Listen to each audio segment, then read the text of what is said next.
പാലസഡുകളെല്ലാം കൂടി തിരികെ മാസ്റ്റർ ഷിയുടെ അടുത്തെത്തി തിങ്യാൻ കൊല്ലപ്പെട്ട വിവരം അറിയിക്കുന്നു.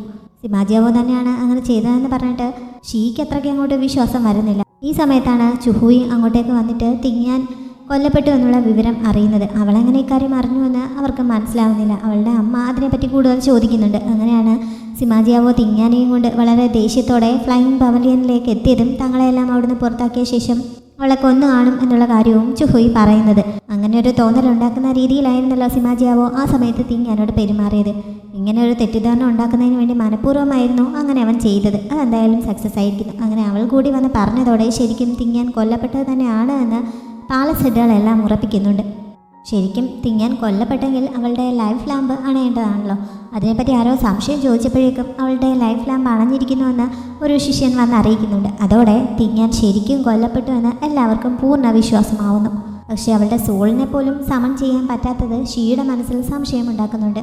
തിങ്യാനെ ഉപയോഗിച്ച് സിമാജിയാവെ ട്രാപ്പിലാക്കാനുള്ള അവരുടെ പദ്ധതി ഇനി നടക്കില്ലല്ലോ. അങ്ങനെ തങ്ങളുടെ പ്ലാൻ ഫെയിലായത് കാരണം എല്ലാവരും തിരികെ പോകാൻ തുടങ്ങിയപ്പോൾ ഷി അവരെ തിരികെ വിളിക്കുന്നു. തിങ്യാൻ കൊല്ലപ്പെട്ടുവെന്ന് അയാൾക്ക് ഇപ്പോഴും വിശ്വാസമായിട്ടില്ല. കാരണം മുമ്പ് അവരെല്ലാവരും കൂടി അറ്റാക്ക് ചെയ്ത സമയത്ത് അവരുടെ മുന്നിൽ വെച്ചാണല്ലോ സിമാജിയാവോ അത്ര കാര്യമായി അവളെ പ്രൊട്ടക്റ്റ് ചെയ്തത്. അങ്ങനെ പ്രൊട്ടക്റ്റ് ചെയ്ത ഒരാളെ അവൻ തന്നെ കൊന്നുവെന്ന് അയാൾക്ക് അങ്ങോട്ട് വിശ്വസിക്കാൻ പറ്റുന്നില്ല.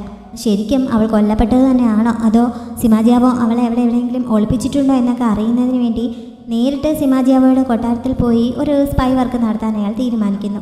പക്ഷേ അങ്ങനെ സിമാജിയാവോയുടെ കൊട്ടാരത്തിനുള്ളിൽ ഒളിച്ചു കടന്ന് ഒരു അന്വേഷണം നടത്താനൊന്നും അവിടെ ഉണ്ടായിരുന്ന പാലസെഡുകൾ ആരും തയ്യാറാവുന്നില്ല. ആരും മുന്നോട്ട് വരാതിരുന്നപ്പോൾ അവസാനം ഷീ തന്നെ നേരിട്ടത് ചെയ്യാൻ ഒരു പാലസെഡ് നിർദ്ദേശിക്കുന്നുണ്ട്. പക്ഷേ അപ്പോഴാണ് യുവാൻഷൻ ഞാൻ ഇതിന് തയ്യാറാണ് എന്ന് പറഞ്ഞ് മുന്നോട്ട് വന്നത്.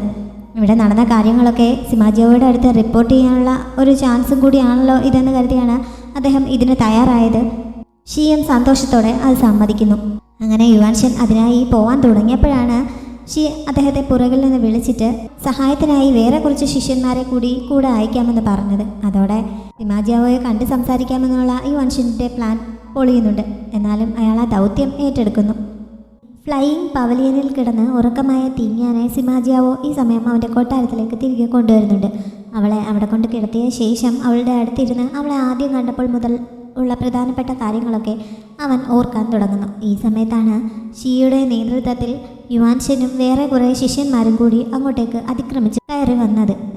അനുവാദമില്ലാതെ അങ്ങോട്ടേക്ക് കയറി വന്നതിന് സിമാജിയാവോ അവരെ കുറ്റം പറയുന്നു. ഈ സമയത്ത് അവൻ്റെ മുന്നിൽ തിങ്യാൻ്റെ ഡ്രസ്സും അതേപോലെ തന്നെ കുറച്ച് ബ്ലഡും ഒക്കെ കിടപ്പുണ്ടായിരുന്നു. അവൾ ഡീമൻ വംശത്തിൻ്റെ സ്പൈ ആണെന്നാണല്ലോ ഇപ്പോൾ എല്ലാവരും വിചാരിച്ചിരിക്കുന്നത്. അവളുടെ മണം ഇവിടെ നിന്ന് കിട്ടിയതുകൊണ്ട് അവളെ കണ്ടെത്താൻ വേണ്ടിയിട്ടായിരുന്നു ഇങ്ങോട്ടേക്ക് വന്നത് എന്ന് ഷീ പറയുന്നുണ്ട്. അവളുടെ ശരീരം പോലും തിരികെ കിട്ടാത്ത വിധം അവളെ നശിപ്പിച്ചു കഴിഞ്ഞു, പിന്നെ എങ്ങനെയാണ് അത് സാധിച്ചത് എന്ന് ചോദിച്ച് സിമാജിയാവോ അയാളെ വഴക്ക് പറയുന്നുണ്ട്. അവിടെ കിടപ്പുണ്ടായിരുന്ന ആ ഡ്രസ്സൊക്കെ ക്ലീൻ ചെയ്യാനും അയാളോട് തന്നെ പറയുന്നു. അയാളത് കയ്യിലെടുക്കുന്നുണ്ട്.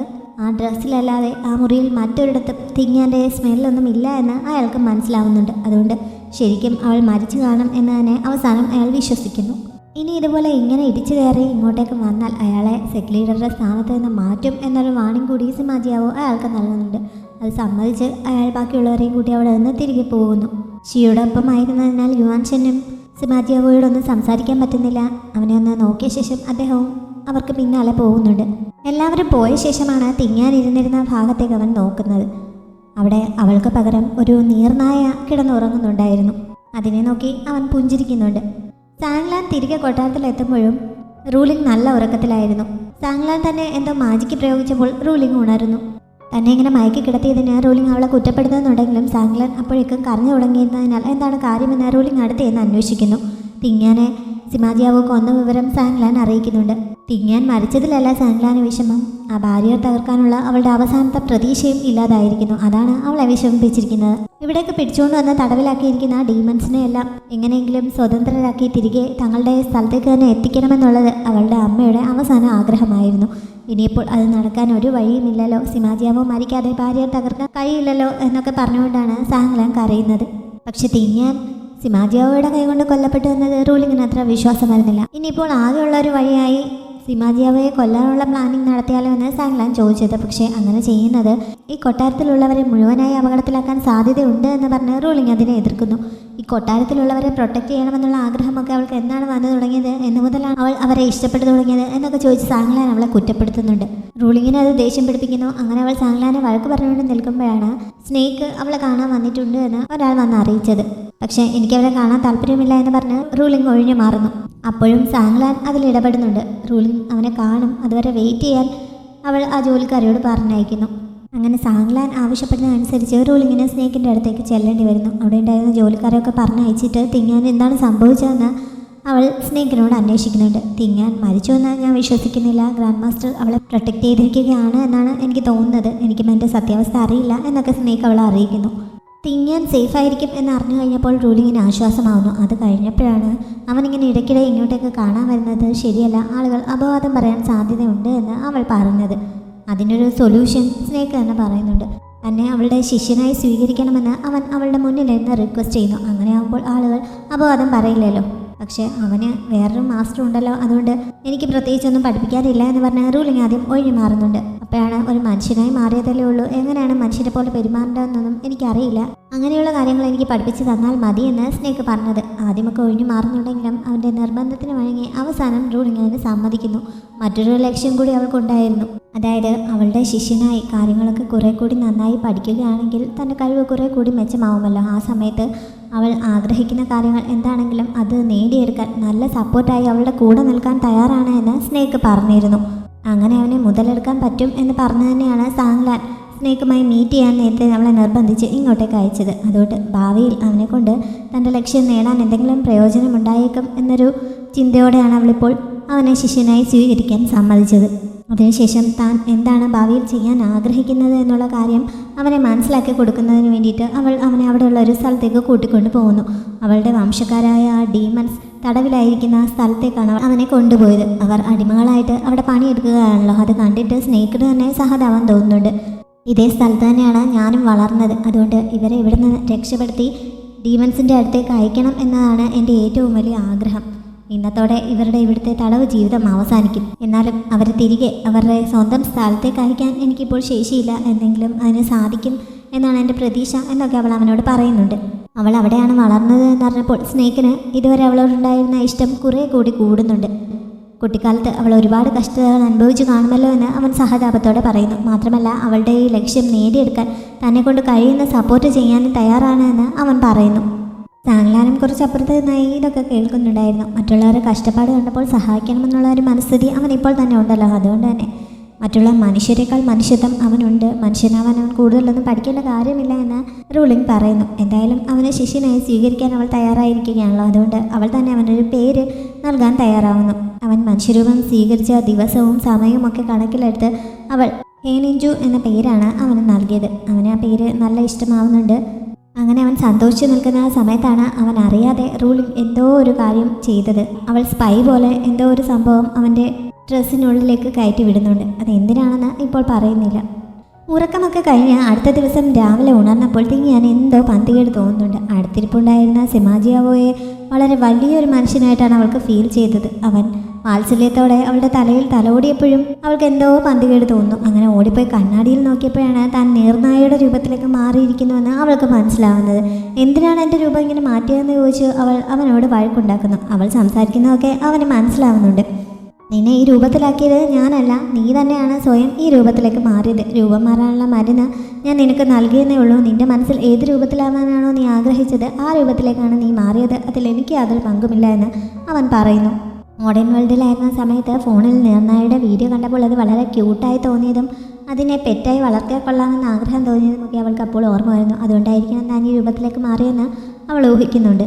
എന്തിനാണ് തന്നെ ഇങ്ങനെ ഒരു രൂപത്തിലേക്ക് മാറ്റിയതെന്ന് അവൾ ചോദിക്കുന്നുണ്ട്. ബാക്കിയുള്ളവർ അവളെ കൊല്ലാൻ ആഗ്രഹിച്ചതും ഇപ്പോൾ അവരുടെ എല്ലാം കണ്ണിൽ അവൾ ഓൾറെഡി മരിച്ചു കഴിഞ്ഞുവെന്നും അവൻ അറിയിക്കുന്നുണ്ട്.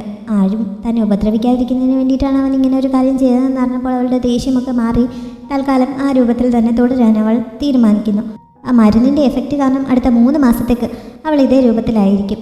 അങ്ങനെ തിങ്ങാൻ അടങ്ങി ഒതുങ്ങി അവൻ്റെ മടിയിലിരിക്കുന്ന സമയത്താണ് സ്നേക്ക് അങ്ങോട്ടേക്ക് വന്നത്. പുതിയൊരു പെറ്റിനെ സിമാജിയാവോയ്ക്ക് കിട്ടിയത് കണ്ട് സ്നേക്കിന് അസൂയ ഫീൽ ചെയ്യുന്നുണ്ട്. തിങ്ങാനാണെന്ന് അവൻ അറിയുന്നില്ലല്ലോ. തനിക്ക് നിയാഞ്ചു എന്ന പുതിയ പേര് കിട്ടിയ വിവരമൊക്കെ അവൻ സന്തോഷത്തോടെ പറയുന്നുണ്ട്.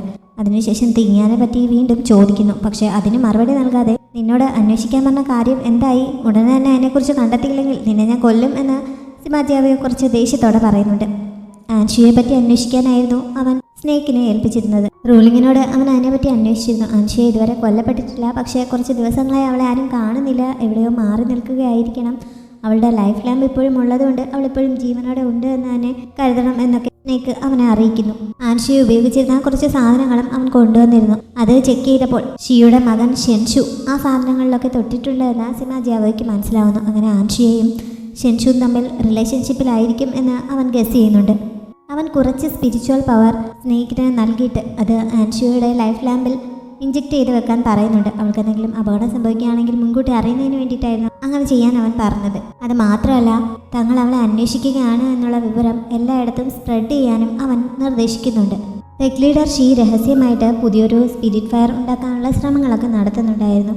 അത് സക്സസ് ആയിരിക്കുന്നു. പുതിയ സ്പിരിറ്റ് ഫയർ രൂപം കൊണ്ടിരിക്കുന്നു എന്നൊരു ന്യൂസ് അയാൾക്ക് കിട്ടുന്നുണ്ട്. ഇനി സിമാജിയാവോയ്ക്ക് അധികം ദിവസങ്ങളില്ല എന്നൊക്കെ അയാൾ കണക്ക് കൂട്ടുന്നു. എന്തായാലും ഈ സ്പിരിറ്റ് ഫയർ ഉണ്ടായിരിക്കുന്ന സ്ഥലത്ത് പോയി കൂടുതൽ വിശദമായി അന്വേഷിക്കാൻ വേണ്ടിയിട്ട് അയാൾ മകനെ പറഞ്ഞയക്കുന്നുണ്ട്.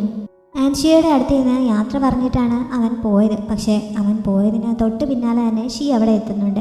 ഷെൻഷു ഇതുവരെ ആൻഷിയുടെ സോൾ ക്ലെൻസ് ചെയ്തിട്ടില്ല, അവളുടെ മെമ്മറി ഒന്നും ഇറേസ് ചെയ്ത് കളഞ്ഞിട്ടില്ല എന്നൊക്കെ ഷീ ഇപ്പോഴാണ് അറിയുന്നത്. മുമ്പ് തന്നെ അങ്ങനെ ചെയ്യണമെന്ന് അയാൾ നിർദ്ദേശം നൽകിയിരുന്നതായിരുന്നല്ലോ. പക്ഷേ അവളോടുള്ള ഇഷ്ടം കാരണം ഷെൻഷു അത് ചെയ്യാൻ തയ്യാറാവാതെ അവളെ രഹസ്യമായി താമസിപ്പിച്ചിരിക്കുകയായിരുന്നു. ഞാൻ ഈ രഹസ്യങ്ങളൊന്നും മറ്റാരോടും പറയില്ല, എന്നെ ഉപദ്രവിക്കരുത് എന്ന് ആൻഷിയെ പറഞ്ഞപ്പോൾ അവളോട് പോയിക്കോളാൻ അയാൾ പറയുന്നു. പക്ഷെ അവൾ കുറച്ച് മുന്നോട്ട് നീങ്ങിയപ്പോൾ അയാൾ പിന്നിൽ നിന്ന് അവളെ ആക്രമിച്ച് കൊല്ലുന്നുണ്ട്. അവളുടെ ലൈഫ് ലാമ്പ് നിരീക്ഷിക്കാൻ സിമാജിയാവോ നിർദ്ദേശം നൽകിയിരുന്നതിനാൽ അവൾ മരണപ്പെട്ടത് സ്നേക്ക് അപ്പോൾ തന്നെ അറിയുന്നു. വിവരം സിമാജിയാവോയുടെ അടുത്തെത്തി അറിയിക്കുന്നുണ്ട്. നേരത്തെ സിമാജിയാവോ ചെയ്ത ആ മാജിക്ക് കാരണം ആൻഷിയുടെ സോൾ സമൺ ചെയ്യാൻ അവന് സാധിക്കുന്നു. അങ്ങനെ ആൻഷിയുടെ സോൾ അവൻ്റെ മുന്നിലെത്തുന്നുണ്ട്.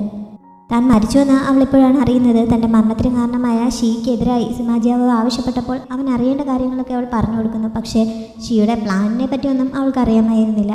ഷെൻഷു പോയിരിക്കുന്നത് ചിയാൻ സിറ്റിയിലേക്കാണ്. അവിടെ ശരീരത്തിൽ ഫ്ലെയിമിൻ്റെ ആകൃതിയിലുള്ള അടയാളമുള്ള ആരെയോ അന്വേഷിച്ചാണ് അവൻ പോയിരിക്കുന്നത് എന്നൊക്കെ മാത്രമേ അവൾക്ക് അറിയാമായിരുന്നുള്ളൂ. അതൊക്കെ അവൾ സിമാജിയാവോയോട് പറയുന്നുണ്ട്. അവളുടെ സോളിനും നല്ല രീതിയിൽ പരിക്കേറ്റിരുന്നതിനാൽ കൂടുതൽ സമയം അവിടെ നിൽക്കാൻ കഴിയാതെ അവൾ അപ്രത്യക്ഷമാവുന്നു. കുറച്ച് കഴിഞ്ഞപ്പോൾ സിമാജിയാവോ തിങ്ങാനെ എടുത്ത് മടിയിൽ വെക്കുന്നു. അപ്പോഴും സ്നേക്കിന് അസൂയ ഫീൽ ചെയ്യുന്നുണ്ട്. ശരിക്കും തിങ്ങാൻ എവിടെ പോയി? അവളെ ശരിക്കും കൊന്നു എന്നൊക്കെ അവൻ വീണ്ടും ചോദിച്ചെങ്കിലും അവളെ ഞാൻ കൊന്നില്ലെങ്കിൽ വേറെ ആരെങ്കിലും കൊല്ലും. അതിനേക്കാൾ നല്ലത് എത്രയും പെട്ടെന്ന് അവളുടെ വിഷമം അവസാനിപ്പിക്കുന്നതല്ലേ. അതുകൊണ്ട് ഞാൻ അവളെ കൊന്നു കളഞ്ഞു എന്ന് തന്നെയാണ് സിമാജിയാവോ അവനോട് പറഞ്ഞത്. പക്ഷേ അവൻ എത്ര പറഞ്ഞിട്ടും അവൻ അവളെ കൊന്നുവെന്ന് സ്നേക്കിന് അങ്ങോട്ട് വിശ്വാസം വരുന്നില്ല. തിങ്ങാനാണെങ്കിൽ തന്നെക്കുറിച്ച് പറയുന്നതൊക്കെ കേട്ട് അവന് തംസപ്പ് കൊടുക്കുകയും മറ്റും ചെയ്തുകൊണ്ടിരിക്കുകയാണ്. അവളിങ്ങനെ ക്യൂട്ടായി പെരുമാറുന്നത് കാരണം സിമാജിയാവോ അവളെ കൂടുതൽ ശ്രദ്ധിക്കുകയാണല്ലോ. അതുകൊണ്ട് ഇനിയും ഇതിങ്ങനെ അനുവദിച്ചുകൂടാ, തൻ്റെ സ്ഥാനം നഷ്ടപ്പെടുമോ എന്ന സ്നേക്കിന് പേടി തോന്നുന്നതിന് അവളെ ഒന്ന് പേടിപ്പിക്കുന്നതിന് വേണ്ടി അവൻ തൻ്റെ സ്നേക്കിൻ്റെ രൂപം പുറത്തെടുക്കുന്നു. പക്ഷെ തിങ്ങാനുണ്ടോ അവനെ പേടി. അവസാനം സിമാജിയാവോ തന്നെ അവനെ അവിടെ നിന്ന് ഓടിക്കുന്നുണ്ട്. തിങ്ങാൻ ഈ രൂപത്തിലായത് കാരണം പഴയതുപോലെ തിന്നാനും ഇഷ്ടം പോലെ എൻജോയ് ചെയ്യാനൊന്നും പറ്റുന്നില്ലല്ലോ. അതിന് അവൾ പരാതി പറഞ്ഞപ്പോൾ ഉടനെ തന്നെ അവളെ വേറൊരു സിറ്റിയിലേക്ക് കൂട്ടിക്കൊണ്ടു പോകാമെന്ന് അവൻ പറയുന്നുണ്ട്. ഈ സമയത്താണ് 2 പപ്പറ്റ് സെർവൻസ് അങ്ങോട്ടേക്ക് വന്നത്. പക്ഷേ അവർ തൻ്റെ നേർക്ക് നോക്കാതെ അവൻ അവരെ തിരിച്ചു നിർത്തുന്നു. തനിക്ക് നേരെയുള്ള ഷീയുടെ കണ്ണുകളാണ് ഇവരെന്ന് അവൻ തിങ്ങാനോട് പറയുന്നുമുണ്ട്. അത് അറിഞ്ഞുകൊണ്ട് പിന്നെ എന്തിനാണ് അവരിവിടെ നിർത്തിയിരിക്കുന്നതെന്ന് അവൾ ചോദിച്ചപ്പോൾ ഇങ്ങനെയുള്ള എന്തെങ്കിലുമൊക്കെ കുറവുകൾ ഞാൻ ഉണ്ടാക്കിയാലല്ലേ അയാൾ എന്നെ സംശയിക്കാതിരിക്കുകയുള്ളൂ എന്ന് അവൻ പറയുന്നുണ്ട്. അതിനുശേഷം അവളെയും കൊണ്ട് ചിയാങ് സിറ്റിയിലേക്ക് പുറപ്പെടുന്നു. അവൻ പറഞ്ഞതുപോലെ തന്നെ ഷീ അവൻ്റെ നീക്കങ്ങൾ ആ സെർവൻസിലൂടെ വാച്ച് ചെയ്യുന്നുണ്ടായിരുന്നു. പക്ഷേ അയാളെ തെറ്റിദ്ധരിപ്പിക്കുന്ന രീതിയിലുള്ള ഇൻഫർമേഷനാണ് അവൻ മനഃപൂർവ്വം അയാൾക്ക് എപ്പോഴും നൽകിക്കൊണ്ടിരുന്നത്.